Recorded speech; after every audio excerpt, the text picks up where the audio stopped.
Фолликулярлы кератоз дегеніміз терінің түлеу қабілетінің бұзылысы. Яғни терінің ең беткі қабаты эпидермис деп аталады, немесе мезикті қабат деп аталады. Ол терінің қорғаныштық қызметін атқарып тұрады. Ол жерде тірі клеткалар болмайды, барлығы өлі клеткалардан тұрады. Осы клеткалар бізде түсіп қалып отыру қажет. Ал фолликулярлы кератоз кезінде бұл клеткалар түсіп қалмайды, және ол түктің түбіндегі фолликуланы пітеп тастайды, соның саңылауын пітеп тастайды. Соның әсерінен түк өсе алмай қалады да, сол жерде ісініп осындай төбешіктер түседі. Яғни бұл ауру кезінде, ол терінің жағдайы кезінде терінің жаңаруы өте тез жүреді, ескі клеткалар түсіп үлгермей қалады.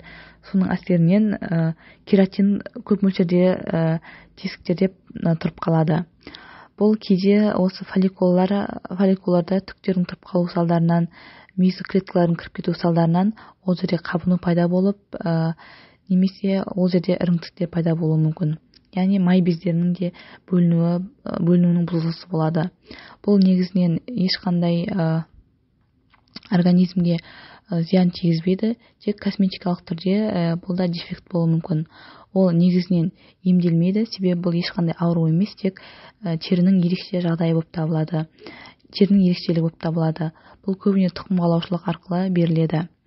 Бұл кей жағдайда балаларда кішкентай кезінен бастап көрінеді, кей жағдайда өздігінен өзі кетіп қалуы мүмкін, немесе бұл жазылмайды. Яғни тек симптомдық белгілерін ғана әртүрлі кремдер, массаж жағып арқылы басып отыруға болады, ал былайынша толық емделу мүмкін емес.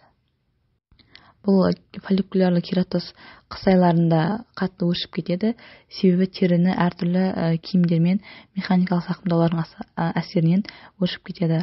Ал жаз айларында шамалы басылуы мүмкін. Көбіне арқада, жамбаста, санда, аяқта орналасуы мүмкін.